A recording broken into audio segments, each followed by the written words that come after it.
وعلى آله الطيبين الطاهرين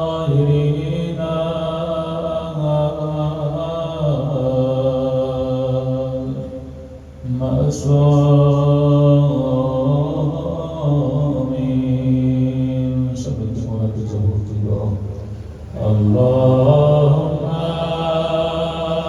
كل وليك وجدنا الحسن صلواتك عليه وعلى آبائه في هذه الساعة وفي كل وليا وحافظا وقائدا ودليلا وعينا حتى تسكنه أرضك وتمتعه فيها طويلا برحمتك يا أرحم الراحمين. صلوات الله.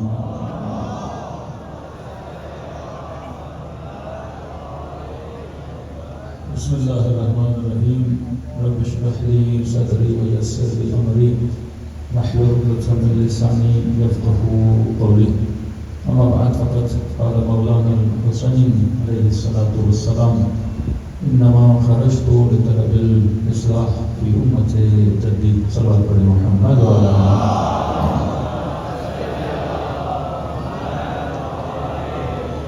دعا ہے پروردگار عالم ہم سب کی عبادتوں کو اپنی بارگاہ میں قبول فرمائے اور جو مقصد زندگی مقصد عبادت لے کر فرش ذات آتے ہیں خدا ان تمام مقاصد میں ہم سب کو کامیابیاں کامرانیاں نصیب فرمائے.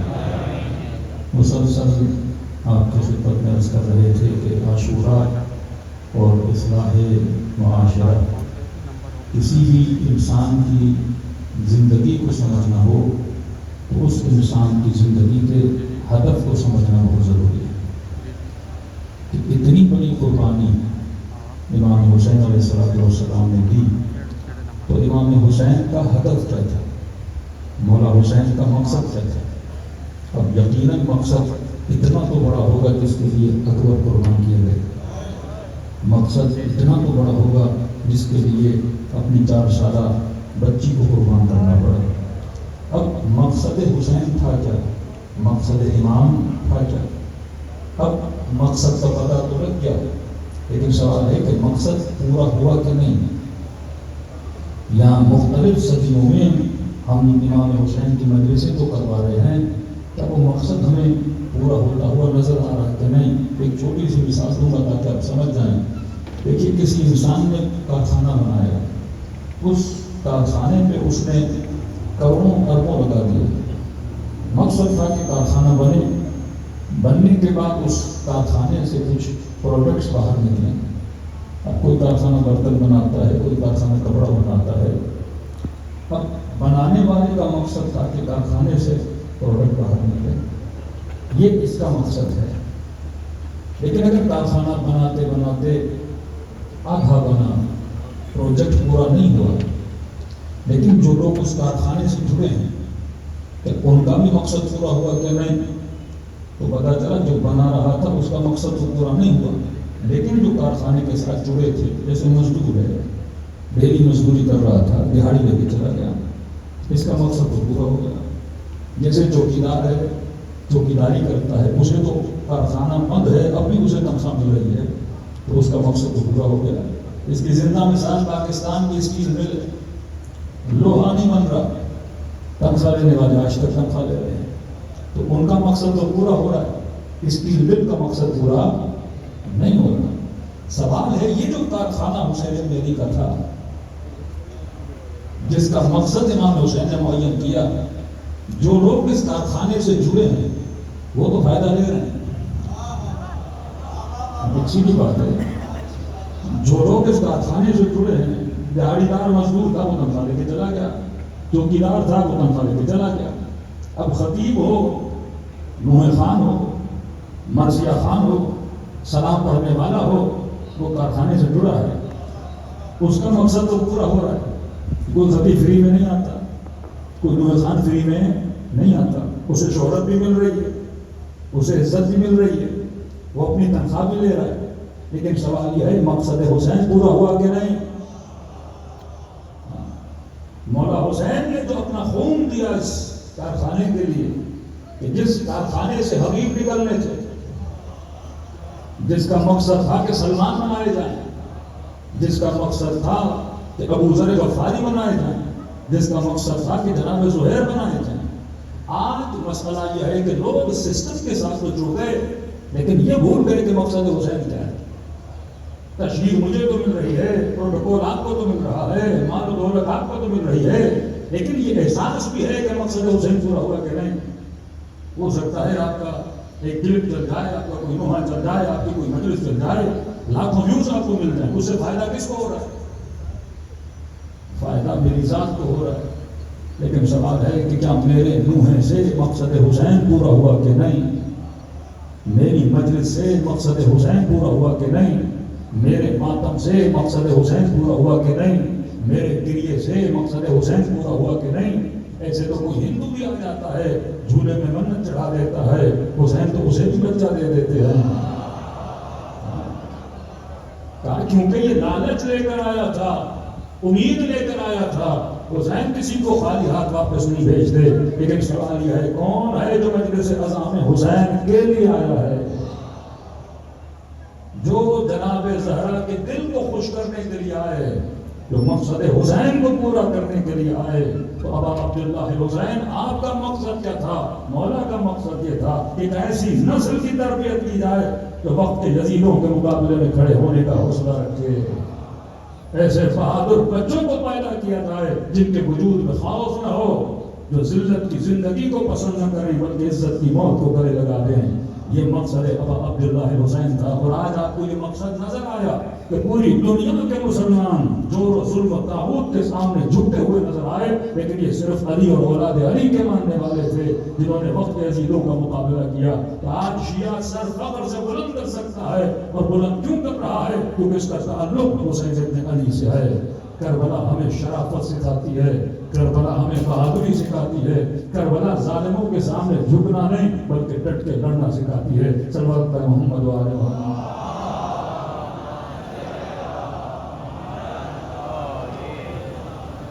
تو ہمیں بس یہی سوچنا چاہیے کہ ابا عبداللہ حسین مولا کا مقصد کیا تھا، اور مقصد کا پتہ امام حسین کے کردار سے، مقصد کا پتہ امام حسین کے خطبوں سے.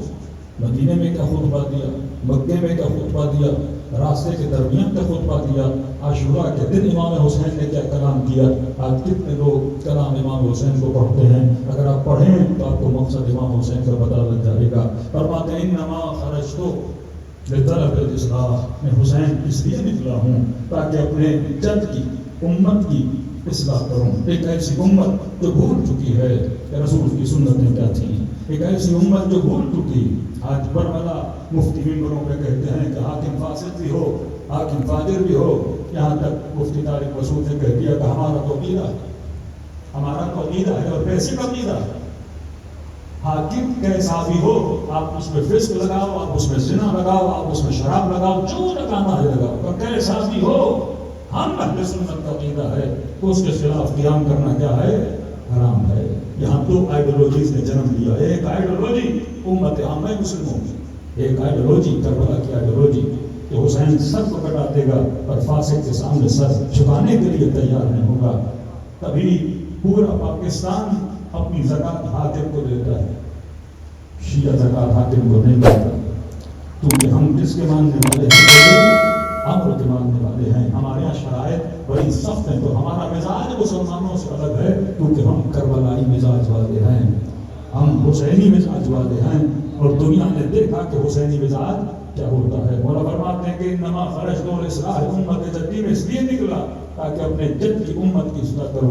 آج آپ نے مصر کا حال دیکھا کہ جب مصر میں انقلاب آیا جس کو عرب بیداری کے نام سے جانا جاتا ہے، مصر، ٹیونس، لیبیا، اس کے بعد سیریا، کہتے ہیں مصر میں جب اخوان المسلمین نے ایک موومنٹ چلائی کس کے اگینسٹ؟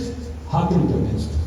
یہ اہل سنت کے معاشرے میں پہلی مرتبہ تھا کہ ایک ایسا طبقہ جو دیندار طبقہ ہے، اخوان المسلمین سارے پڑھے لکھے دیندار، ڈگریوں کے مالک، کوئی مفتی، کوئی حافظ حدیث، کوئی حافظ قرآن، جب انہوں نے کہا کہ وہاں کے حسنی مبارک کے خلاف ہم نے قیام کرنا ہے تو اسی اخوان المسلمین میں بہت بڑا تضاد پیدا ہوا کہ جناب ہم تو سالوں سے اپنی نسلوں کو یہ کہتے رہے کہ حاکم چاہے یزید جیسا بھی ہو اس کے خلاف قیام نہیں کر سکتے. اس کے خلاف قیام کرنا حرام ہے. یہ ہمارے متون اصلی میں لکھا ہے، سب صحیح بخاری، صحیح مسلم میں علی الاعلان لکھا ہوا ہے. چاہے حبشی غلام ہو، کشمش سے بال ہو، کیسا بھی ہو، یا کسی بھی مدرسے میں چلے جائیے، یہ من المتون الاصلی کی اصلی کتابوں میں لکھا ہوا ہے کہ ہم قیام کیسے کریں. یہ تو خلاف فرمان رسول ہے، ان میں اختلاف پیدا ہوا. آپ ہونے کا نہیں ہو سکتا ایک ایسا حاکم جو اسرائیل کی مدد کرے، ان تک گیس پہنچائے، ان تک مال پہنچائے، ان کے ساتھ مل جائے، مسلمانوں کے خون میں رنگا ہوا ہوگا. جناب یہ ہماری ہسٹری کے خلاف ہے. آج تک نہیں ہوا کہ ہمارے معاشرے نے کسی حاکم کے خلاف قیام کیا. قرآن کی آیت اطیعوا اللہ واطیعوا الرسول، قل امر منکم، اللہ کی اطاعت کرو، رسول کی اطاعت کرو. اولي الامر کا ترجمہ جس کے پاس پاور ہو، جس کے پاس طاقت ہو، وہ چاہے پاور یزید کے پاس ہو یا کسی یزیدی جیسے کے پاس ہو، ہم اس کے خلاف قیام نہیں کر سکتے. انہوں نے کہا یہ نہیں ہو سکتا. یہاں پہ انہوں نے اپنے ہی اصل کے خلاف قیام کیا. پھر حسنی مبارک کی حکومت کو گرایا گیا. پھر آپ دیکھتے ہیں دوسری حکومت کو لایا گیا. ایک عرب کنٹری کے اندر میٹنگ ہوئی ان کی مین شہر کی یونیورسٹی میں کہ جناب یہ فکر تو ہماری فکر نہیں ہے، یہ فکر تو شیعوں کی فکر ہے. فاسقوں کے خلاف اٹھنا، فاجروں کے خلاف زبان کھولنا، ان کے خلاف تحریری کالمز لکھنا، یہ ہماری فکر تو نہیں ہے. کہا شیعہ فکر ہمارے جوانوں کے ذہنوں میں سرایت کر رہی ہے، اور اگر یہ فکر آ گئی تو کہا پھر نہ ہماری حکومتیں بچیں گی نہ ہمارے تختات بچیں گے. $20 ملین ایجپٹ میں خرچہ کیا گیا تاکہ جو اخوان المسلمین کی حکومت ہے اسے دوبارہ کیا کیا جائے؟ گرایا جائے. پھر آپ دیکھتے ہیں ایک سال یا میرے خیال میں اس سے بھی کم عرصہ یہ حکومت چلی اور اس نے حکومت کو گرایا، اس کو جیل میں ڈالا، زہر لا کے اس بندے کو مار دیا. آج مصر میں پھر سے وہی سیسی کی حکومت ہے، وہی پرانا سلسلہ. انہوں نے کہا یہ سوچ ہماری سوچ نہیں ہے، یہ سوچ علی ابن ابی طالب کی سوچ ہے. نہ ہمارا تخت بچے گا نہ ہمارا تاج بچے گا. آج کئی ایسے برادران اہل سنت ہیں، فقہاً تو سنی ہے، سیاسی اعتبار سے شیعہ ہیں، کیونکہ یہ شیعہ عقیدہ ہے کہ کسی حاکم کے خلاف قیام کیا جا سکتا ہے، لیکن اصل ان کی کتابوں کا عقیدہ ہے کسی حاکم کے خلاف قیام نہیں کر سکتے. اب اس فکر کو دیکھنا ہے تو یمن کے شیعوں کے پاس چلے جاؤ، اس فکر کو دیکھنا ہے وہ ایران و عراق کے شیعوں کے پاس چلے آؤ. اور خدا نے اس فکر کی وجہ سے آج آپ کو عزت بھی دی ہے. پوری امت کا سر جھکا ہوا ہے، شیعوں کا سر فخر سے بلند ہے. ہمیں اگر کوئی عزت دے رہا ہے تو یہ فرش قضا ہے، حسین ابن علی ہے. یہ مت سمجھو یہ مائیں بچوں کو لے کر آتی ہیں تو صرف رو کے فرش قضا سے جاتی ہیں، یہ بہادر بن کے فرش قضا سے نکلتی ہیں.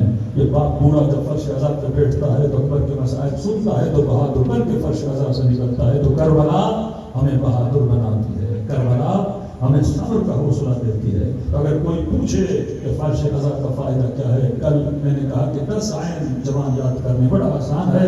لفظ عین سے شروع ہوتا ہے. پہلا عین عین عقل. فرش قضا امت کو عقل مند بناتا ہے.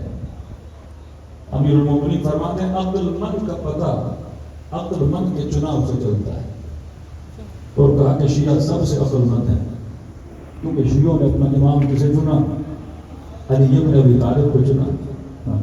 جارج جوردان ایک کرسچن ہے، نام سنا ہوگا، 97 میں غالباً اس کا انتقال ہوا. اس نے 87 میں کتاب لکھی امیر المومنین کی عدالت پہ، امیر المومنین کی شخصیت پہ، امیر المومنین کی بہادری پہ. وہ لوگوں نے اعتراض کیا جارج جوردان تو عیسیٰ کی فضیلت میں لکھتا کرسچن ہے، موسیٰ کی فضیلت میں لکھتا، تو نے شیعوں کے پہلے امام مسلمانوں کے چوتھے خلیفے کی فضیلت میں کیوں لکھی؟ کہ میری زندگی کا مقصد نہیں تھا کتاب لکھوں، میری زندگی کا مقصد تھا ایک ایسی کتاب لکھوں جس میں کائنات کے سارے فضائل پائے جائیں۔ جب میں فضائل کی تلاش میں نکلا تو مجھے سارے فضائل ذات علی بن ابی طالب میں نظر آ گئے۔ جب بہادری کی تلاش میں نکلا تو علی سے بڑا بہادر نہیں ملا، جب صبر کی تلاش میں نکلا تو علی سے بڑا صابر نہیں ملا، جب عبادت کی تلاش میں نکلا تو علی سے بڑا کوئی عابد نہیں ملا، جب حسب و نسب کو دیکھا تو بہترین حسب ملا تو علی کا ملا، جب بچوں کو دیکھنا چاہا تو علی جیسے بچے کہیں نظر نہیں آئے، جب زوجہ کو دیکھنا چاہا تو علی جیسی زوجہ مجھے کہیں پر نظر نہیں آئے۔ عجیب جملہ لکھتا کہتے جتنے میدان میں بہادر جاتے تھے، اسلام کی جنگوں میں لڑنے جاتے تھے تو آگے بھی زرہ پہنتے تھے، پیٹھ پر بھی زرہ پہنتے تھے، لیکن ایک بہادر ایسا تھا جب تک میدان میں جنگ میں لگا اس نے آگے تو ذرا پہنی، پیٹھ پہ ذرا نہ پہنی، لکھتا ہو for without armor on his back، اس نے کبھی بھی اپنی پیٹھ پہ لوہا نہیں پہنا۔ جو جب اس سے پوچھا گیا کہ آپ آگے تو ذرا پہنتے ہیں پیٹھ پہ ذرا کیوں نہیں پہنتے، تو جواب دیا کہ میدان جنگ میں جا کے اٹیک کرنا ہوتا ہے، لڑنا ہوتا ہے، آگے ذرا اس لیے پہنتا ہوں تاکہ آنے والے تیر رک جائیں، لیکن اللہ کی قسم ابھی طالب کے بیٹے کو پیٹھ پہ ذرا پہننے کی عادت نہیں ہے، کیونکہ علی میدان جنگ میں لڑنے کے ارادے سے جاتا ہے، بھاگنے کے ارادے سے نہیں جاتا۔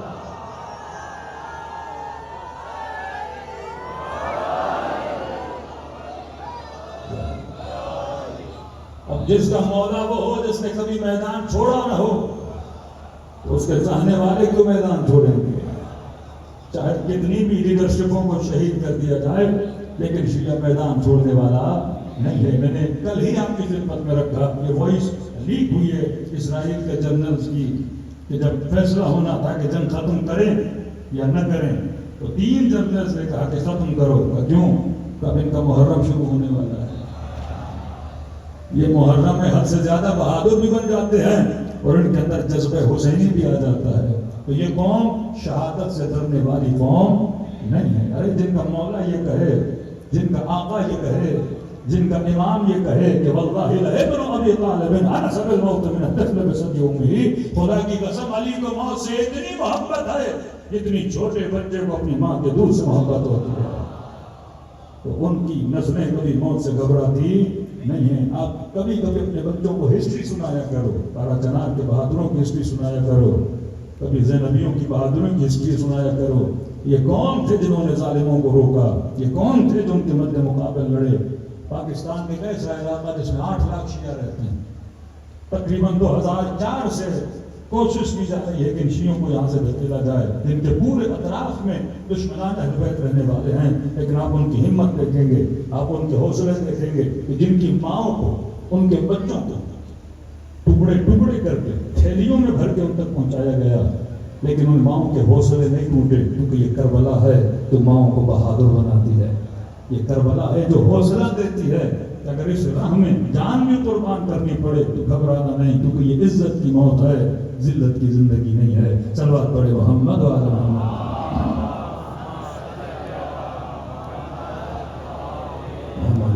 تو فرش ازا یاد رکھیے، اگر یہ فرش ازا ہمیں مقصد امام حسین تک نہ پہنچائے، یہ فرش ازا اگر مجھے عقل مند نہ بنائے کہ میں مجلس حسین میں آؤں لیکن ہور نہ بن سکوں، میں مجلس حسین میں آؤں ابوذر نہ بن سکوں، میں مجلس حسین میں آؤں سلمان فارسی نہ بن سکوں، ذات علی، کلام علی، امیر المؤمنین کا کلام نہج البلاغہ، چوتھے امام کا کلام سیف سجادیہ، امام حسین کا کلام خطبات امام حسین علیہ السلام، چھٹے امام کا جب تک معصومین کی ہسٹری نہیں پڑھو گے، یہ مکتب معجزاتی طور پہ نہیں بنا، اہل بیت علیہ السلام نے بڑا سسٹمیٹک اس مکتب کو چلایا ہے، تبھی تک آپ باقی دنیا کی کوئی قوم نہیں جس کو اتنا مارا گیا ہو جتنا شیعوں کو قتل کر دیا گیا ہے، دنیا کی کوئی قوم نہیں جن کے جوانوں کو مسجدوں میں پمپ سے مارا گیا ہو، جن کو بسوں سے اتار کے شناختی کارڈ دیکھ دیکھ کے قتل کر دیا گیا ہو، کوئی حکومت نہیں رہی ایسی پوری تاریخ میں، بنو عباس، بنو امیہ، عثمانیہ، کہ شیعوں کے خلاف انہوں نے کام نہ کیا ہو، لیکن تمام تر کوششوں کے باوجود آج آپ کا سر فخر سے بلند ہے،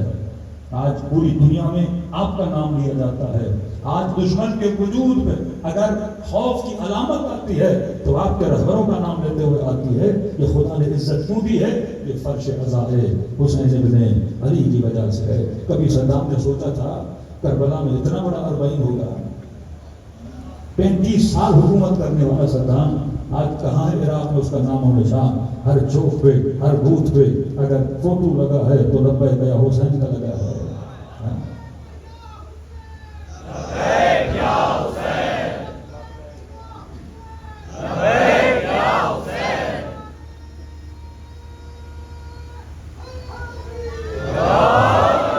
تو سوچو یہ 40 امام حسین ہمیں کیا دے رہا ہے؟ شیعوں کے اندر انسجام، اتحاد، الفت کو پیدا کر رہے ہیں. کل میں نے یوکرین رشیا کی مثال دی کہ 2 ملک اگر آپس میں لڑیں 8 سال، انڈیا پاکستان کی جنگ ہوئی، کشمیریوں کو انڈینز نے مارا.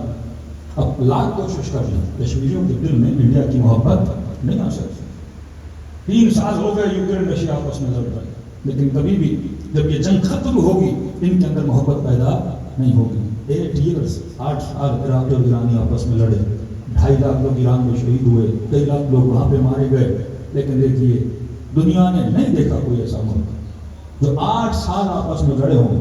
40 میں جب جا کر دیکھتے ہیں تو عراقی ایرانی کے پاؤں دبا رہا ہوتا ہے، ایرانی عراقی کو سبیلے پلا رہا ہوتا ہے. یہ کون ہے جو ہمیں آپس میں جوڑ رہا ہے؟ دشمن لاکھ جدا کر دے، ایک فرش عزا مومن کے دل کو مومن سے ملا دے. ہم سب کے رنگ کو ایک کر دیتے ہیں. وہ عبداللہ حسین جوانوں کو ملا دیتے ہیں، بزرگوں کو ملا دیتے ہیں. مطلب مولا بتانا چاہتے ہیں کہ اگر حسین شہید ہو گئے تو کیا ہوا؟ مجلس حسین تو موجود ہے.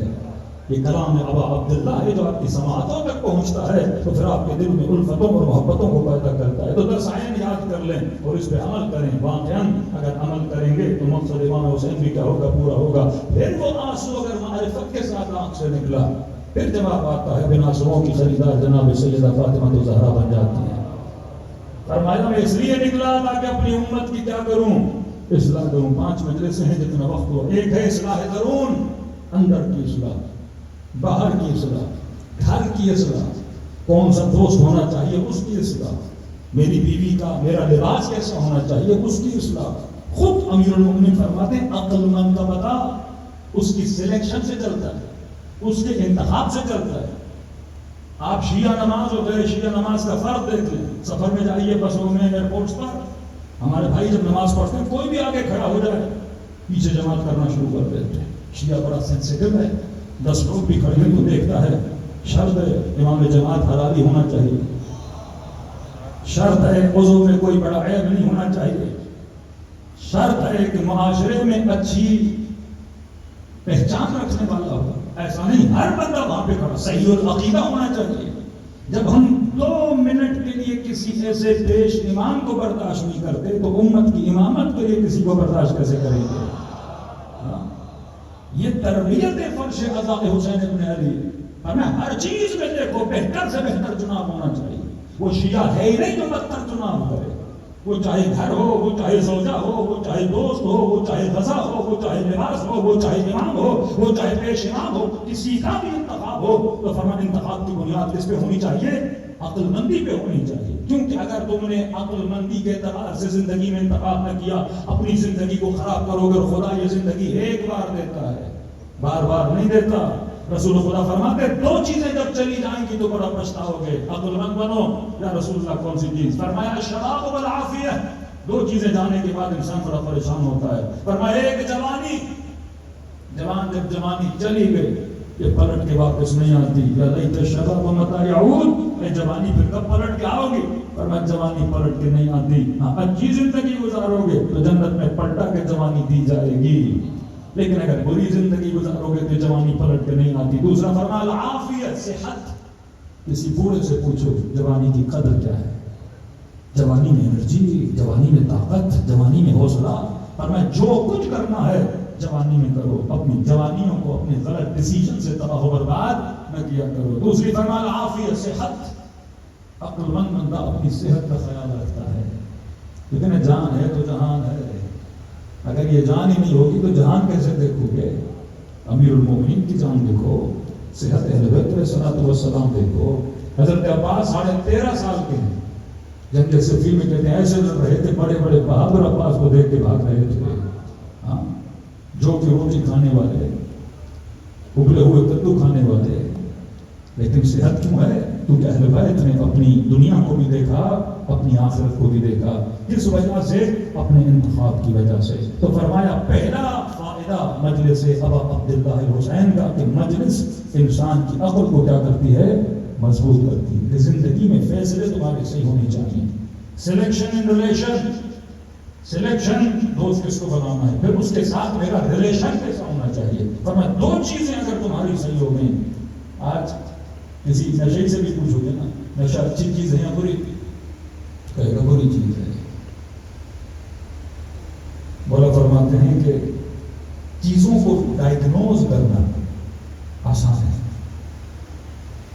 اگر کوئی ڈاکٹر بیماری ڈائگنوز نہ کر سکے تو وہ دوائی بھی غلط دے گا، تو وہ دوائی تمہاری شفا کا باعث نہیں بنے گی، بیماری کا باعث بن جائے گی۔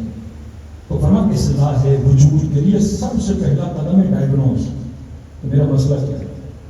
کسی انسان کو غصہ بڑا جلدی آتا ہے، بیوی شکایت کرے، بچے شکایت کریں، اب اس کو پتا تو ہے کہ لوگ میرے غصے کی وجہ سے مجھ سے ناراض ہوتے ہیں۔ فرمان اس سے مشکل قدم ہے عزم، اس چیز کو چھوڑنا، یہ مشکل قدم ہے۔ ابن سعد کو پتا تھا میں غلط ہوں، چھوڑ نہیں پا رہا۔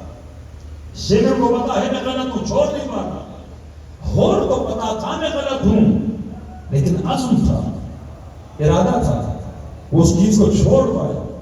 بیماری کا پتا ہونا اچھی بات ہے، لیکن یہ کمال نہیں ہے۔ کمال یہ اسے چھوڑ سکو۔ ہمارے کئی ایسے لوگ ہیں جن کو پتا علی حق پر ہیں، پر پہلے والوں کو چھوڑ نہیں پاتے۔ عزم ہونا چاہیے، جب عزم ہوگا تو اور بنو گے۔ پھر فرمایا صرف عزم نہیں، پہلے ڈائگنوز، تشخیص مرض، بیماری کی پہچان، پھر فرمایا عزم، تو اس چیز کو چھوڑ سکو۔ کئی لوگ بی پی کے مریض ہیں، کئی لوگ شوگر کے مریض ہیں، ڈاکٹر کہتا ہے یہ کھانے چھوڑو، یہ چھوڑنا بڑا مشکل ہوتا ہے۔ ہم کینیا گئے تو وہاں کچھ برادری تھی، مولانا والد کو سمجھائیے، ہمیں کیا سمجھائیں؟ مسئلہ یہ ہے کہ ہر کسی کو سمجھ ہے، مولوی کے سمجھانے سے کیا سمجھے گا؟ ہر کسی کو پتا ہے میں کہاں غلط ہوں، میں کہاں صحیح ہوں۔ اب انسان چھوڑ نہیں پاتا، یہ عزم و ارادہ نہیں ہے۔ تم نے کہا مسئلہ کیا آپ کے والد کے ساتھ؟ تو مولانا تھوڑے شوگر کے مریض ہیں، پورا سال ہمیں کچھ کھانے نہیں دیتے، میٹھا آ گیا، یہ آ گیا، وہ آ گیا، لیکن جب مجلس امام حسین ہوتی ہے، کوئی جشن وشن ہوتا ہے تو اس میں میٹھا حلوہ آتا ہے۔ اب ہم روکنے کو جاتے ہیں کہ آپ حلوہ مت کھائیے، آپ شربت مت پیجیے، تو فوراً کہتے ہیں مولا جی نیاز ہے۔ تو نیاز میں کیا ہے؟ شفا ہے۔ تو کہنے کھا کے آتے ہیں، پھر طبیعت خراب ہو جاتی ہے، پھر کچھ ہم بولے تو کہتے تمہارا ضعیف العقیدہ ہو، عقیدہ کمزور ہے، مولا کی نیاز کھانے سے کچھ بھی نہیں ہوتا۔ میں نے کہا مجلس حسین کا ایک فائدہ کیا ہے؟ عین عقل و عین عقیدہ۔ عقیدے اگر غلط ہو جائیں تو انسان زندگی میں غلط ڈیسیجن لینا شروع کر دیتا ہے۔ میں نے کہا ذرا والد کو بلائیے، انہوں نے بلایا۔ میں نے کہا جناب آپ نیاز کھاتے ہیں؟ کہ مولانا بیٹوں کو سمجھائیے، مولا کی نیاز کھا رہا ہوں، مجھے منع کر دیں، چاہے میٹھی ہو، چاہے پھیکی ہو، چاہے نمکین ہو، نیاز میں تو کیا ہے؟ شفا ہے۔ میں نے کہا علی والے ہو کہاں؟ میں نے کہا مولا فرماتے ہیں علی والے کی نشانی وہ صاحب عقل ہوتا ہے۔ میں نے کہا اپنے نفس کی خواہش کو نیاز کا نام کیوں دے رہے ہو؟ اپنے نفس کی خواہش کو نیاز۔ میں نے کہا میرا بھی عقیدہ ہے کہ نیاز شفا ہے، کہ انہیں کہنا کہ مولانا مقصر ہے۔ آج کل یہ مقصر والی کا بڑا چکر چلا ہوا ہے۔ میں نے کہیں فتویٰ نہ لگا دینا کہ مولانا نیاز کے منکر ہو گئے، اور کہا نہیں کھاؤ شفا نہیں ملے گی۔ میں نے کہا نیاز میں شفا ہے، لیکن یہ کہاں لکھا ہے کہ مولانا نے کہا پورا پیالہ کھاؤ تو شفا ملے گی؟ اگر شفا کا عقیدہ ہے تو آدھے گھونٹ میں بھی شفا ہے، اگر شفا ہے تو چاول کے دانے میں بھی شفا ہے۔ یہ مولانا نے کہا کہ پوری پلیٹ کھاؤ گے تو شفا دوں گا۔ میں نے کہا معصومین کی روایات ہیں کہ خاک کربلا میں شفا ہے، ویسے ہر مٹی حرام ہے، لیکن فرمایا تربت حسین میں خدا نے شفا رکھی۔ یعنی کہ پوری کربلا کی مٹی، یہ خاص احاطہ ہے جہاں امام حسین علیہ السلام کی قبر مبارک ہے، گنج شہداء کہتے ہیں، اس ایریے کی مٹی کھانا کیا ہے؟ شفا ہے۔ لیکن وہی چھت امام، وہی جعفر صادق علیہ السلام صلوات پر مولا کی شان پر،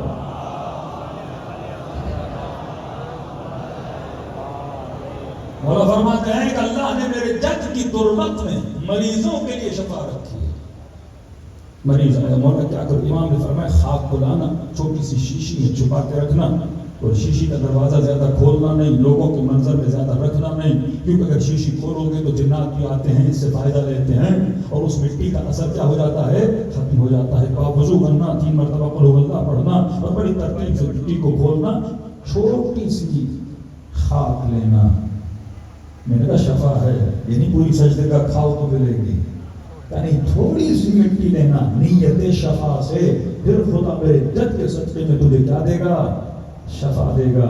تو کبھی خواہش نفس کو شفا کا نام نہ دیا کرو۔ جو عقل مند ہے اس کا عقیدہ بھی صحیح ہوتا ہے، جو عقل مند ہے اس کی ذہن سازی ہوتی ہے۔ تو پہلا عین عقل مجلس حسین نسلوں کو عقل مند بناتی ہے۔ جو جوان عقل مند ہے وہ غلط رشتوں میں نہیں پڑتا، وہ غلط ریلیشنز میں نہیں پڑتا، وہ غلط کاموں میں نہیں پڑتا۔ اب ایک مرتبہ انسان پٹڑی سے اتر گیا، اس کا پلٹنا بڑا مشکل ہوتا ہے۔ یاد رکھیے دین اسلام کمپلیٹ میتھ ہے، 2+2 ہوتا ہے۔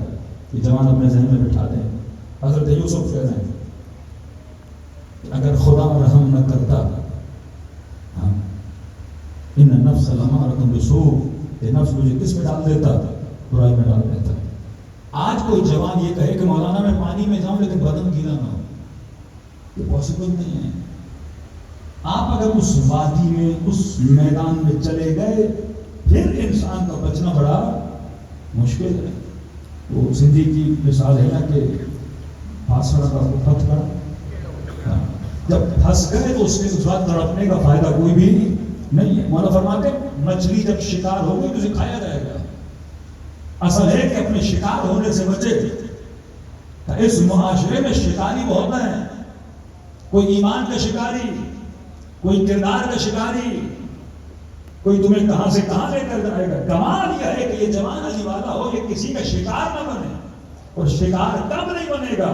جب یہ صاحب عقل بنے گا۔ تو پہلا عین مجلس حسین کا عین عقل، دوسرا عین علم۔ فرش ازم ہمیں کیا بناتا ہے؟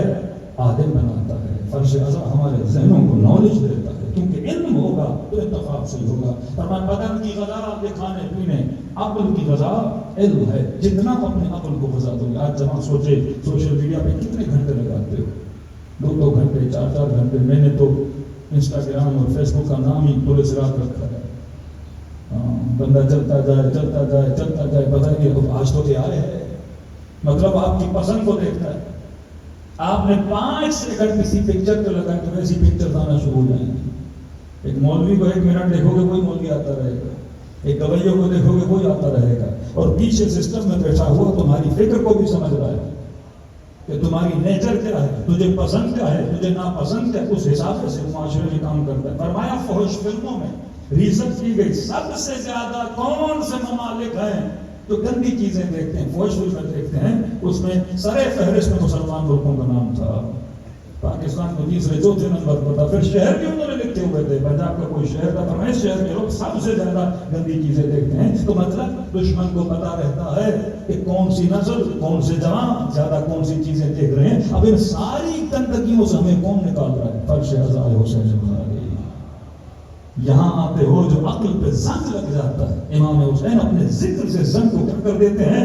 مٹا دیتے ہیں۔ تو فرمایا پہلا عین عقل، دوسرا عین علم، تیسرا عین عقیدہ۔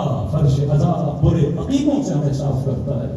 جیسے معاشرے میں عقیدہ، کل میں نے لفظ سپر پاور کا عقیدہ بتایا۔ آج لاہور گئے تو مولانا کسی ٹیچر نے مجھے بلایا تو مجھے کہا کہ جناب آپ کی بیٹی ہمیں تھوڑا مینٹل پرابلم میں لگتی ہے، بیمار ہے۔ میں تو بیٹی کو بیمار کیا؟ اب کو ایجوکیشن ہے، اور کو ایجوکیشن میں آپ نے کسی سبجیکٹ پہ کانفرنس دینی ہوتی ہے کلاس روم میں۔ کہ جب یہ بیٹی آپ کی کانفرنس دینے آتی ہے، ہم نے لاکھ سمجھا ہے کہ بیٹی جب کانفرنس دو، جب کوئی بات کرو تو پریزنٹیشن دو تو کہا کہ آئی کانٹیکٹ کرو، تو آپ کی بیٹی کرتی نہیں۔ تو انہوں نے کہا بیمار میری بیٹی نہیں، بیمار تمہارا ذہن ہے۔ میں نے بچپن سے تربیت دی، معصوم فرماتے ہیں کبھی بھی عورت نامحرم کے ساتھ آئی کانٹیکٹ نہ کرے۔ تو میں تو اپنی تربیت پہ چل رہا ہوں۔ اب ایک صحیح سالم بندہ جس نے مکتبی تربیت دی اپنی نسل کو، اور بیمار معاشرہ اسے کیا سمجھتا ہے؟ بیمار سمجھتا ہے۔ یہ امام حسین فرماتے ہیں کہ معاشرہ بگڑ چکا، اس معاشرے میں اگر حسین ابن علی قیام کر رہے ہیں تو لوگوں کو لگتا ہے کہ حسین کیوں اٹھے ہیں؟ یزید کون سا ایسا نیا الزام کر دیا؟ اصحاب رسول کے بیٹے بھی تو بیٹھے ہیں، امت کے بزرگ بھی تو بیٹھے ہیں، اکابر امت مدینے میں اور مکے میں بیٹھے ہیں، وہ یزید کے خلاف بات نہیں کر رہے، حسین ابن علی کیوں کر رہے ہیں؟ کیونکہ معاشرہ جب بیمار ہو جائے تو وہاں صحیح بات کرنے والا بھی لوگوں کو کیا لگتا ہے کہ یہ صحیح نہیں ہے، معاشرے میں رد و بدل آتا ہے۔ فرمایا قبیح حسن بن جاتا ہے، حسن قبیح بن جاتا ہے، جو برا ہے وہ اچھا بن جاتا ہے، جو اچھا ہے وہ برا بن جاتا ہے۔ اس کی چھوٹی سی مثال دوں کہ آج سے اگر 40-50 سال پہلے کوئی جوان پھٹے ہوئے کپڑے پہن گیا تو لوگ کیا بولتے؟ فقیر ہے، پیسے نہیں ہیں۔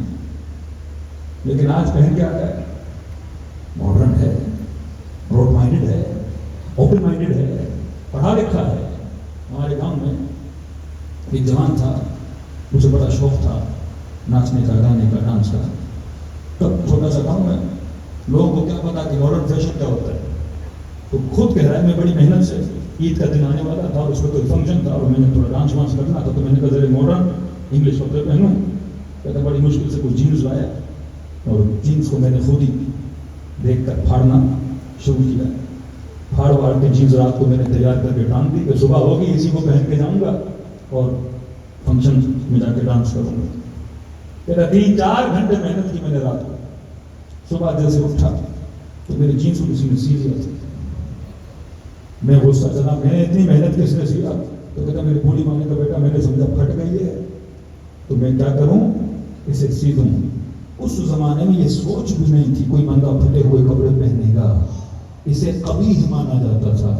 آج اس فعل کو کیا مانا جاتا ہے؟ حسن مانا جاتا ہے۔ یہ فیشن نہیں بولا کر، یہ عقیدے ہیں۔ جب عقیدہ بنتا ہے تو آپ کے اندر ویسا عمل پیدا ہوتا ہے۔ اگر میرا عقیدہ بن گیا کہ میری شادی میں گانا بجانا مکس گیدرنگ نہیں ہوگی، عقیدہ بن گیا تو میں اگر اس کام کو نہیں کروں گا تو مجھے کیا لگے گا؟ برا لگے گا، لوگ کیا بولیں گے اس کی شادی میں یہ بھی نہیں تھا۔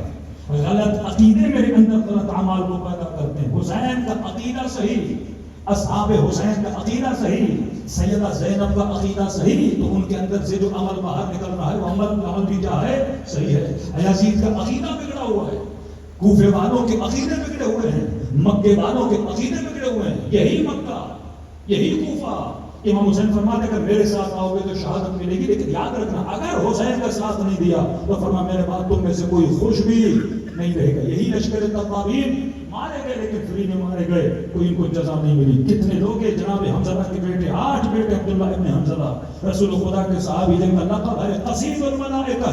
ایک دن شادی ہوئی، نیکسٹ دن جنگ پہ کر شہید ہو گئے، پھر اللہ نے اس کی بیوی کو بیٹا دیا، عبداللہ پیدا ہوا، پھر اس کے 8 بیٹے ہوئے۔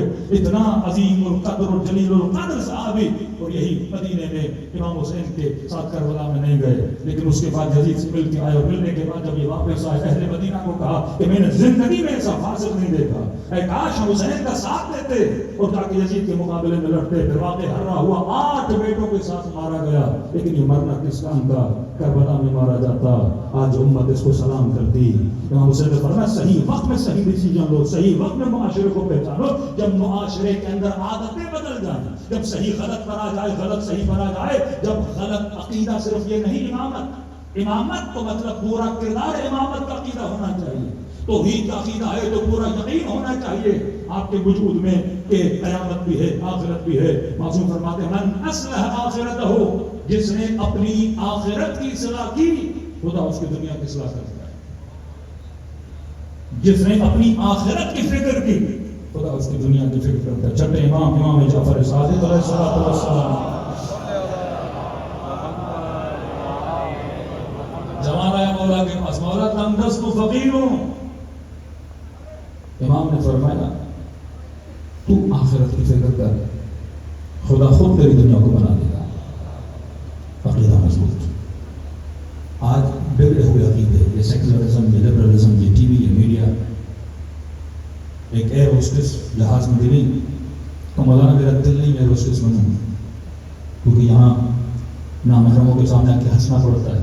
گھر میں باپ بھی مر جائے لیکن جاب پہ ہم مایوس نہیں ہو سکتے، لیکن 2 دن چھٹی لے لو، لیکن یہاں مایوسی نہیں چلے گی۔ پر ڈے ہمیں پیسے ملتے ہیں، کہ میری ذات کو پسند نہیں کہ میں آؤں کبھی اسی کے سامنے ہنسوں، کبھی اس کے سامنے ہنسوں، لیکن جب میں جاب چھوڑنا چاہتی ہوں تو ساتھ میں جو سہیلیاں ہیں کہتے تم پاگل ہو، عقیدہ غلط. عورت کا ذہن بنا دیا کہ اسلام تجھے محدود کرتا ہے، حجاب تجھے محدود کرتا ہے، لیکن اگر اپنا حسن اپنی زینت دکھاؤ گی تو تمہیں معاشرے میں کیا ملے گی؟ ترقی ملے گی. آج معیار اللہ نہیں، آج معیار لوگوں کی آنکھیں ہیں. جتنا یہ آنکھیں تجھے دیکھیں گی، یہی دجال کی آنکھیں نا. آخری زمانے میں نظام دجال ہوگا. دجال ایک آنکھ والا، دیندار بندہ دو آنکھوں والا. میں اکثر چھوٹی سی مثال دیتا ہوں. یہی پاکستانی کراچی میں ہو، لاہور میں ہو، اسلام آباد میں ہو، سگنل تو ہوتا ہے، دن کو نہیں رکتا، رات کو تو کون رکے گا؟ ریڈ سگنل ہو، گرین سگنل ہو، پرواہ نہیں کرتا، سگنل تو چلا جاتا ہے. یہی پاکستانی جب یورپ میں جاتا ہے، یو ایس اے، یو کے، کینیڈا، آسٹریلیا جاتا ہے، انسان کا بچہ بن جاتا ہے.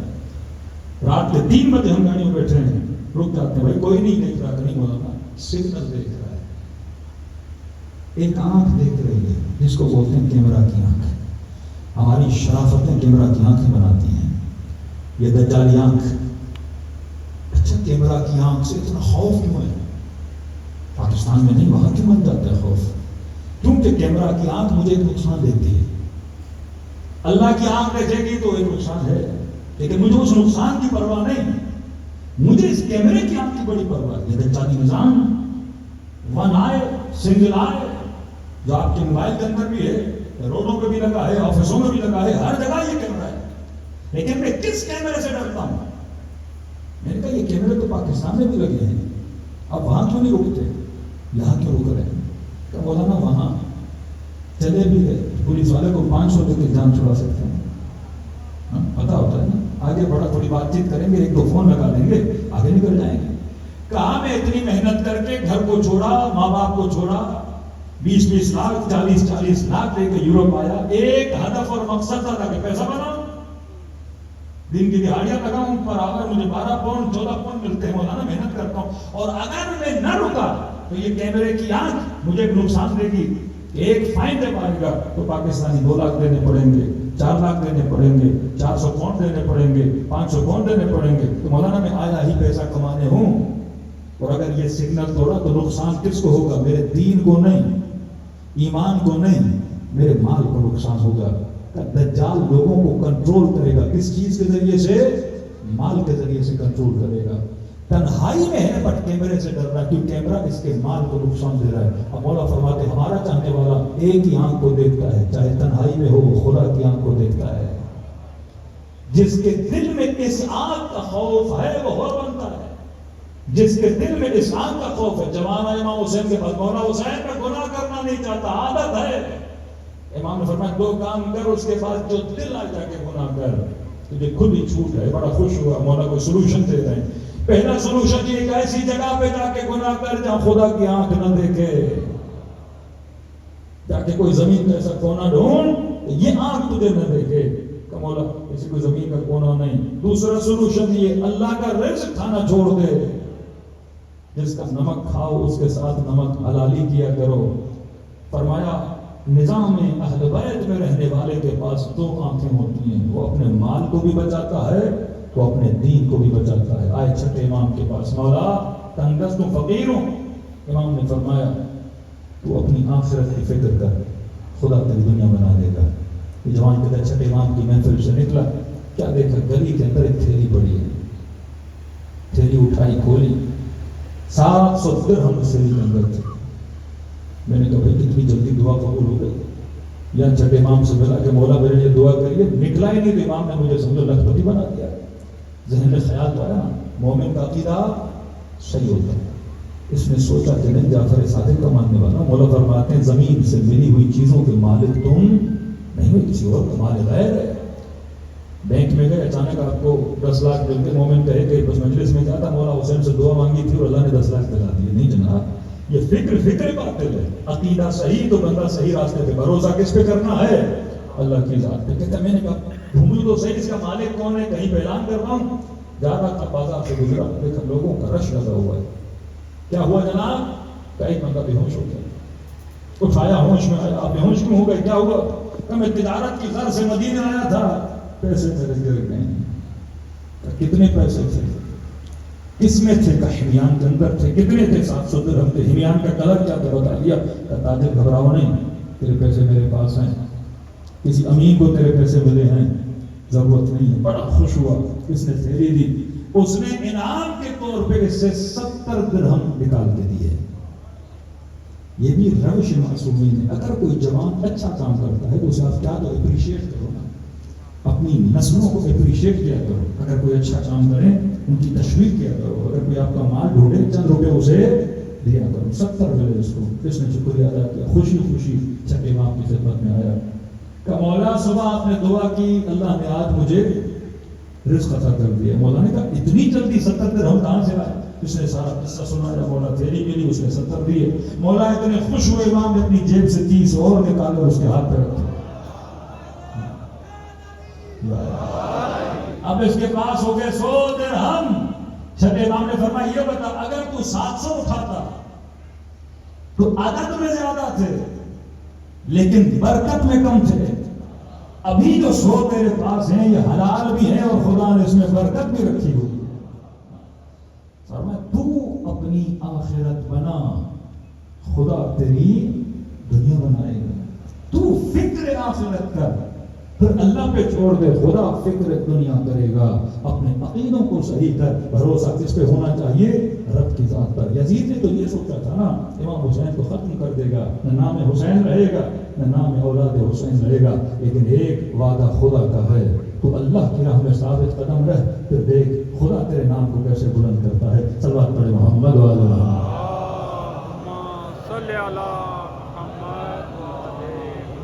تو پہلا عین عین عقل، دوسرا عین عین علم، تیسرا عین عین عقیدہ، چوتھا عین عین عمل. ورنہ صرف کھوکھلے عقیدے کافی نہیں ہیں جب تک تمہارے وجود میں عمل نہ ہو. قرآن کی ایک آیت نہیں جہاں جہاں یا ایھا الذین آمنوا وعملوا الصالحات، ایک آیت دکھائی ہے صرف خدا نے کو ایمان لاؤ. توحید کا ایمان ہے عمل کر. نبی کی نبوت کا ایمان ہے عمل کر. ما آتاکم الرسول فخذوہ، جو رسول نے دیا وہ لے، جس سے رسول نے روکا اس سے رک جا. امیر المؤمنین کی ولایت کو مانتے ہو، اس ولایت پہ کیا کر؟ عمل کر. زندگی تحت ولایت ہونی چاہیے. رسول کے پاس آیا، رسول اللہ میں نے خواب دیکھا ہے. کیا دیکھا؟ کیا رسول اللہ دیکھتا ہوں آسمان سے کپڑا اتارتا ہے. ہجوم ہے لوگوں کا، آسمان سے اترے ہوئے کپڑے کو اپنی کینچیوں سے کاٹ کاٹ کر لے جا رہے ہیں. نبی کی آنکھوں میں آنسو بھر آئے. فرمائے آخری زمانے کی امت کا حال ہے. کیا مطلب ہے رسول اللہ؟ فرمایا آخری زمانے میں دین کپڑا بن جائے گا. دین کپڑا بن جائے گا. دین کیا ہے؟ ایمان، عقیدہ ہے. دین پہ عمل کرو گے تو مومن کہلاؤ گے، عمل نہیں کیا تو مسلم کہلاؤ گے. یا رسول اللہ سمجھائیے، سمجھ نہیں آ رہا. فرمایا آخری زمانے میں دین کپڑا بن جائے گا. آپ جاتے ہو دکان پہ کپڑا لیتے ہو، 7 فیٹ کپڑا چاہیے، 7 میٹر کپڑا چاہیے، کپڑا آپ نے لیا. اس کے بعد آپ جاتے ہو درزی کے پاس. 10 آپس میں کزن ہیں، 10 دوست ہیں، 10 بھائی ہیں، سیم سائز کا جا کے کپڑا لے گیا. سب نے 7 میٹر 7 میٹر 7 میٹر عید آنے والے کپڑا دیا. درزی کے پاس گئے. ناپ ہر کوئی اپنی دے گا، کوئی موٹا کوئی پتلا کوئی قد کا چھوٹا. ناپ لی. درزی تیرے بدن کی ناپ کے حساب سے کپڑے کو کاٹنا شروع کرے گا. پر میں آخری زمانے میں دین کپڑا بن جائے گا. جس کو جتنا پسند ہوگا اتنا کاٹ کے لے جائے گا. خاتون کہے گی مجھے حجاب سمجھ میں نہیں آتا، باقی میں سارے کام کروں. کوئی کہے گا مجلس سمجھ میں آتی ہے، ماتم سمجھ میں آتا ہے، اذان سمجھ میں آتی ہے، جلوس سمجھ میں آتا ہے، جناب نماز ہماری سمجھ میں نہیں آتی. کوئی کہے گا سارے کام کرتا ہوں، یہ گرمی کے روزے میری سمجھ میں نہیں آتے، بڑے مشکل ہے میرے لیے رکھنا. کوئی ایسا بندہ بھی جہاز والا مولانا میں روزہ تو رکھتا ہوں لیکن پانی پیتا ہوں، کھانا وانا نہیں کرتا ہوں. میں نے کہا آتاکم الرسول فخذوہ. دین کے اندر کمپلیٹ داخل ہو جاؤ. یہ نہیں کہ آدھا پاؤں دین کے اندر ہے اور آدھا پاؤں واقعی شیطان میں ہے. جو اپنی ذات پہ کنٹرول نہ کر سکے وہ مومن کیسا. فرمایا آخری زمانے میں لوگ دین کو کپڑا بنا دیں گے. یہ چیز مجھے اچھی لگتی ہے، پیکنگ چوز کریں گے. نماز سمجھ میں نہیں آتی نہیں پڑھوں گا، روزہ سمجھ میں آتا نہیں رکھوں گا، رشوت سمجھ میں آتی ہے تو دوں گا سب کچھ کروں گا. فرمایا دین اس طرح نہیں ہے. یا رسول اللہ دین کس طرح ہے؟ فرمایا دین پانی کی طرح ہے. دین کپڑے کی طرح نہیں. پانی گلاس میں ڈالو شکل گلاس جیسی بن جاتی ہے, پانی جگ میں ڈالو شکل جگ جیسی بن جاتی ہے. فرمایا دین کو اپنے حلیے میں نہ لاؤ, جب دین کے اندر جاؤ تو خود دین جیسے بن جاؤ. دین کپڑا نہیں. چوتھا عین عمل, جب تک تمہاری زندگی میں عمل نہیں, عقیدے کا کوئی خاص فائدہ نہیں ہے. عقیدہ بنتا ہی اسی لیے ہے تاکہ انسان کے اندر عمل. آج کتنے باپ ہیں جن کو یہ فکر ہے کہ میری نسل ایسی بنے, کل فخر کر سب امام زمانہ کہیں تو اپنے بچے کو ایسا بنایا ہے. آج کتنے ہیں جن کو فکر ہے کہ میری بچی کا لباس کیسا ہونا چاہیے. آج موبائل لے کے تو اپنی بچوں کو دیکھتے ہو, لیکن یہ فکر بھی ہے موبائل پہ دیکھ کیا رہے ہیں, کس سے باتیں کر رہے ہیں, کس سے کنیکشن بنا رہے ہیں. اگر آپ آل رسول کی باتوں پہ عمل نہیں کرو گے, نقصان حسین تحریر کو نہیں, نقصان ہو جائے گا. ایک بات آپ کہہ رہے آگ میں نہیں جاؤ, آگ میں جاؤں گا, جلے گا کون؟ جو روک رہا ہے وہ نہیں جلے گا, جو آگ میں جائے گا وہ جلے گا. کوئی آپ کو بولے گا جام شروع کی پل سے نیچے چھلانگ نہیں لگانا, مر جاؤ گے. اگر آپ نے چھلانگ لگائی تو مرے گا کون؟ روکنے والا نہیں مرتا, جسے روکا جا رہا ہے وہ رک نہیں رہا, وہ مر جاتا ہے. فرمایا دین پوری میچ ہے. اگر اللہ کے اصولوں کا خیال نہیں کرو گے تو زندگی کس کی تباہ ہوگی؟ تمہاری زندگی تباہ ہوگی. اسی کراچی میں ایک شخص نے کہا کہ مولانا اسلام میں شراب حرام, ہم نے کہا حرام ہے. کہا تھوڑی پی لو. کہنے کا ہوا شراب تھوڑی پی لو. میں نے کہا تھوڑی سے کیا ہوتا ہے؟ کہ مولانا نشہ نہیں ہوتا اتنا. اسلام میں تو شراب اس لیے حرام ہے کہ نشہ اتنا ہو کہ انسان کے اندر پہچان کرو. میں نے دیکھو اگر معصوم میں منع کیا ہے تو قطرہ بھی منع ہے. یا یہ کہو کہ علی سے زیادہ عقل مند ہو, یا اگر امیر المؤمنین کو عقل مند مانا ہے کہ ایسا معصوم جو کبھی کسی نجاست کے قریب نہیں گیا, تو تمہیں بھی چاہیے کہ نجاست کے قریب نہ جاؤ. کہ نہیں مولانا یہ مولویوں کی بات ہے, قرآن کا حکم ہے کہ شراب مستی لاتا ہے. میں تھوڑی پیوں گا, مست نہیں ہوگا, یہ آپ کی مرضی. اب ظاہر جو پیے گا وہ چیز آہستہ آہستہ اس کے گھر میں آئے گی. تھوڑی تھوڑی بھی پی رہا ہے لیکن آہستہ شراب کہاں لائی؟ گھر میں آئی. رات کو پیے, کب بھی پیے, گھر میں تو آ گئے. کافی عرصے کے بعد یہی مانگا مولانا کے پاس ہے کہ مولانا ذرا میرے بیٹوں کو سمجھائیے کیا ہوا ہے. کہ میری بڑی بے عزتی ہو گئی ہے, میرا بیٹا کسی نالی میں گرا پڑا, کسی کو ملا ہے. میں نے کہا نالی میں کیوں؟ کہ شراب کے نشے میں دودھ تھا. میں نے کہا علی نے منع کیا تھا نا, قطرہ بھی نہ پی. اثر کس میں جاتا ہے؟ نسلوں میں. نقصان امیر المؤمنین کا نہیں, نقصان کس کا ہوگا؟ زندگی تیری تباہ ہوگی, جوانی تمہاری تباہ ہو جائے گی. اسی طرح معصوم فرماتے ہیں نگاہ حرام سے بچو. کتنا سائنٹیفکلی چھٹے امام نے بیان کیا, یہ کل کی مجلس کا ٹاپک. مولا فرماتے ہیں نگاہ حرام افیکٹ دیکھو تمہارے وجود میں کیا پیدا کرتی ہے؟ حسرت. حسرت کیا لاتی ہے؟ غم. غم کیا لاتا ہے؟ مایوسی. دیکھو آپ کسی چیز کو پسند کرو, آپ کو نہ ملے کیا ہوگے؟ مایوس ہو جاؤ گے. کتنے لڑکے عاشق بنے پھرتے ہیں, عشق نہ ملا تو پھر میں ہاتھ کاٹ دیا, نشے میں چلے گئے. یہ لمبا ٹوپے کے کل اس کو میں کھولوں گا, کیونکہ حلقین و ملت ہو گے والبغض. یہ مکتب پریکٹیکل مکتب ہے. اگر میری زندگی میں اس مکتب کا اثر نہ ہو تو نسلیں ایسی بن ہی نہیں سکتی. لاکھ آپ نام لو کسی کا, جب تک اس کی فکر آپ کے گھر میں نہیں آتی. ہم سے فرماتے ہیں فکر آئے گی تو پھر نسل عباسی بنیں گی, فکر آئے گی تو اکبر جیسے جوان بنیں گے, فکر آئے گی تو سلمان و زہیر بنیں گے. فکر نہیں ہے تو نسل تربیت نہیں پا سکتے. اب اس فکر پر اگر کافر بھی عمل کرے گا اسے نتیجہ ملے گا. تو مولا فرماتے ہیں معاشرے کفر سے چل سکتے ہیں, ظلم سے نہیں چل سکتے. آج سوشل سسٹم انگریزوں کا اتنا اچھا معاشرے چل رہا ہے, ہمارا معاشرہ نہیں چل رہا. کل میں لا الہ الا اللہ جن کی قومی اسمبلیوں کے چھتوں پہ اللہ کے نام جو اپنے اجلاس کے شروع کرنے سے پہلے قرآن کی آیتیں پڑھیں, لیکن سب سے زیادہ ظلم اس معاشرے میں پایا جائے کیونکہ اللہ تو اصولوں میں چلنے کے لیے تیار نہیں. صرف ذکر خدا سے کچھ بھی نہیں ملتا. صبح سے شام تک نمازیں پڑھو لیکن اللہ کے بتا اصولوں میں چلو تو دنیا کی زندگی بھی نہیں بنتی. فرمایا حسرت. چھٹے امام بہت بڑا جملہ, اس پہ پورا سائیکولوجیکلی آپ ایک لیکچر دے سکتے ہیں امام کے چھوٹے سے کلام سے. کسی بھی سائیکٹرسٹ سے آپ پوچھیں, مولا فرماتے ہیں نگاہ حرام حسرت پیدا کرتی ہے. مطلب کوئی چیز آپ کو چاہیے پر آپ اس تک پہنچ نہیں سکتے, آپ کی اپروچ نہیں ہے, دل میں خواہش آ گئی. مولا فرماتے ہیں عقل مند ایسی چیز کو دیکھتا ہی نہیں جو اس کے اپروچ میں نہیں. دیکھو چور ڈکیتی کیوں ڈالتے ہیں؟ بعض اوقات پورا ATM اکھاڑ کے لے جاتے ہیں کیونکہ دل ہے کہ وہاں سے پیسہ نکالنا ہے. اب اس حسرت کو پورا کرنے کے لیے اپنی جان کو جوخم میں ڈالتے ہیں. بعض اوقات مارے بھی جاتے ہیں, جنہوں میں پوری زندگی چلی جاتی ہے. اگر اس مال کو نہ دیکھتا تو حسرت بھی پیدا نہ ہوتی. نا حسرت پیدا ہوتی ہے پھر ٹیڑھے راستوں سے اس چیز کو اپنانا چاہتا ہے, الٹے راستوں سے اس چیز کو اپنانا چاہتا ہے. اس کی آسان مثال دوں, آپ کے جیب میں ہے 30 لاکھ, آپ کا دل میں گاڑی 30 لاکھ پہ کون سی گاڑی آتی ہے؟ الٹو بلٹو بلٹس ولٹس آ جائے گی. دوست کے ساتھ چلے جناب چلتے ہیں کراچی, گاڑی نہیں ہے. پیسے کتنے ہیں؟ 30 لاکھ. کراچی اترے, بڑے بڑے شو روم دیکھے تو دوست نے کہا ذرا الٹو بلٹو بعد میں جا کے دیکھتے ہیں, ذرا آؤ تھوڑا پراڈو لینڈ کروزر جا کے دیکھتے ہیں. اس میں کوئی بات نہیں, چڑھے گئے بڑے شو روم پہ. ہاں جناب یہ کتنے کی؟ 6 کروڑ کی, 7 کروڑ کی, 5 کروڑ کی, 4 کروڑ کی, 3.5 کروڑ کی. اب پتا بھی ہے جیب میں 30 ہے, تو ذرا ٹرائی تو کرا دو. انہوں نے گاڑی کھولی, بیٹھا, گیئر دیکھی, AC دیکھا, تھوڑی چلائی, اس کی سیٹیں دیکھی, کمفرٹ دیکھا, گاڑی تھوڑی اچھی ہے. پتا بھی لے نہیں سکتا پھر بھی بیٹھا ہے, بے وقوف ہے.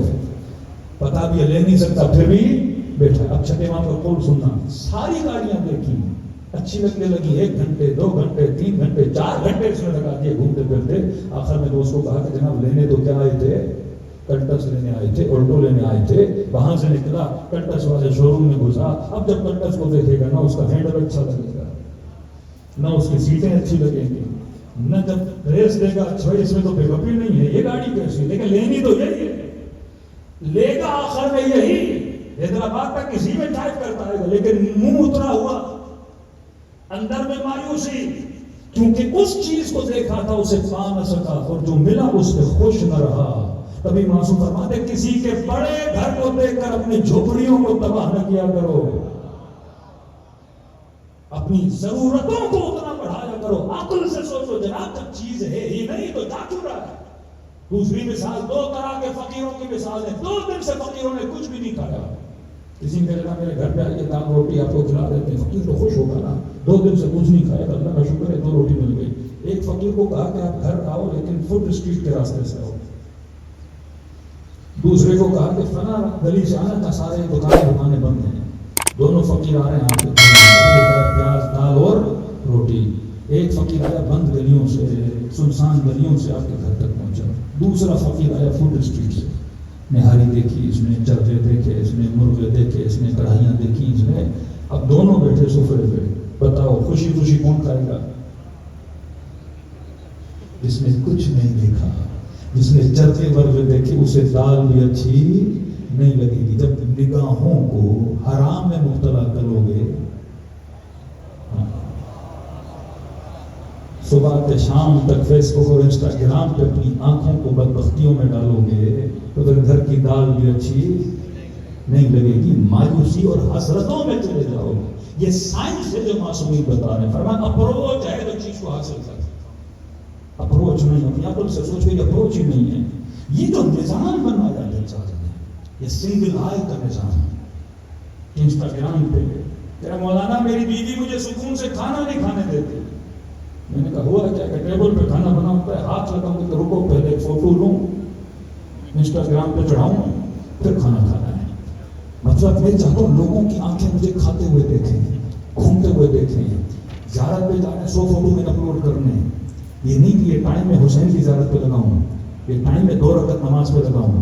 لوگوں کو بتا کے کیا کرو گے؟ پیغام آ جاتا ہے, التماس دعا ہے, ہم کربلا آ گئے, ایک میسج دینا کافی ہے. لیکن بار بار کیونکہ میری فکر وہ فکر بن گئی جو فکر باطل ہے. جب تک میں ریا میں نہ پڑوں, جب تک میں لوگوں کو چیزیں نہ دکھاؤں, تب تک مجھے سکون نہیں ملتا. بار بار آپ اگر خدا نے توفیق دے سال میں 12 بار جاتے ہو, کیوں بتا رہے ہو لوگوں کو؟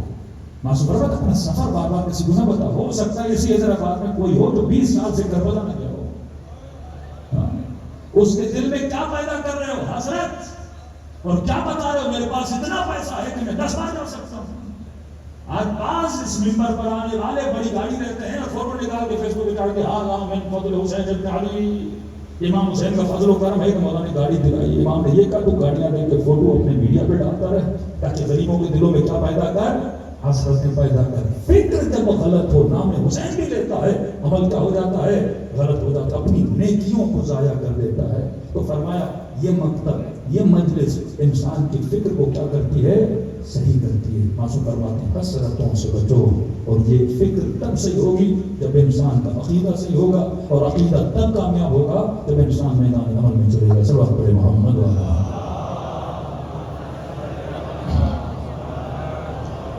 محمد آج زیادہ انشاءاللہ باقی ہیں, کل آپ کی خدمت میں رکھیں گے.